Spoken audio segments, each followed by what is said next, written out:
வணக்கம், வந்தனம், நமஸ்தே, நமஸ்கார். நாட்டுல என்ன சார் நடக்குது? அதிகாரிகளா இருக்கீங்களா இல்லையா? நாடு எங்க சார் போகுது? ஹாய் ஃப்ரெண்ட்ஸ், நம்ம இன்னைக்கு நாடு எங்கே சார் போகுது ப்ரோக்ராமில் என்ன பார்க்க போகிறோம்னா, அதாவது ஆளுநர் நேற்று அந்த மாதிரி வந்து சட்டப்பேரவையை விட்டு வெளியில் போனதுனால இன்னைக்கு திமுக கட்சி எல்லா இடத்துலையும் ஆர்ப்பாட்டம் பண்ணிக்கிட்டு இருக்காங்க. இன்றைக்கி போராட்டம் பண்ணிக்கிட்டு இருக்காங்க. அது மட்டும் இல்லாமல் எல்லா அரசியல் கட்சி தலைவர்களும் ஆளுநருக்கு எதிராக கண்டனம் தெரிவிச்சிருக்காங்க. அப்புறம் அடுத்த நியூஸ் என்னன்னு பார்த்தோம்னா, சத்தீஸ்கரில் நேற்று நக்சலைட்டு தீவிரவாதிகளால் கன்னிவெடி தாக்குதல் நடத்தப்பட்டிருக்கு. இதில் மொத்தம் 8 வீரர்களும் ஒரு சாதாரண ஆளும் கொல்லப்பட்டிருக்காங்க. பார்த்திங்கன்னா சாதாரண ஆள்னா டிரைவரும் கொல்லப்பட்டிருக்காங்க.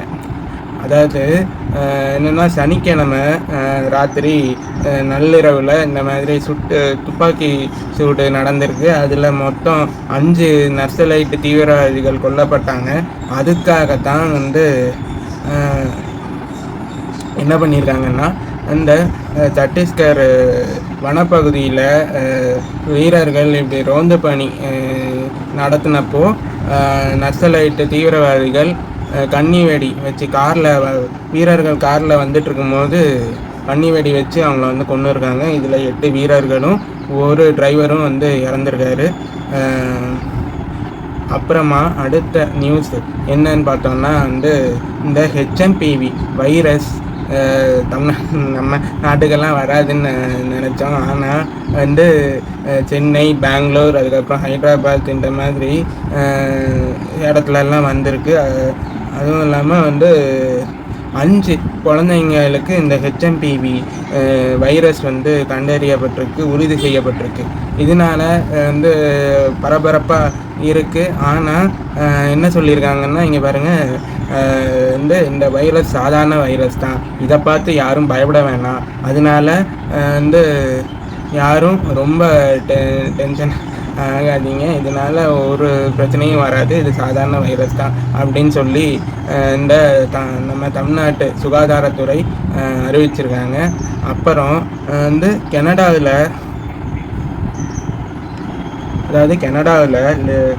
கனடாவோட லிபரல் கட்சிக்குள்ள அதிகரித்து வர அழுத்தத்தை தொடர்ந்து 9 ஆண்டுகளாக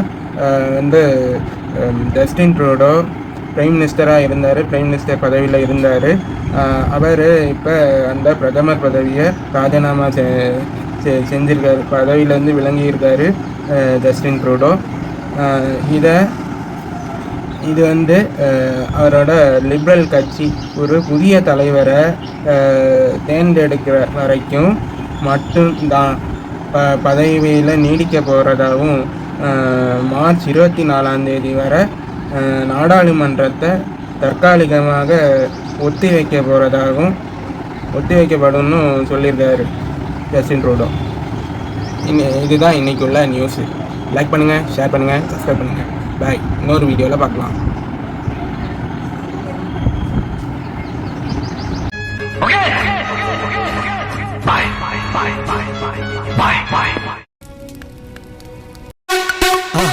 மறக்காம சர்ப்ரைஸ் பண்ணுங்க. தேங்க்யூ.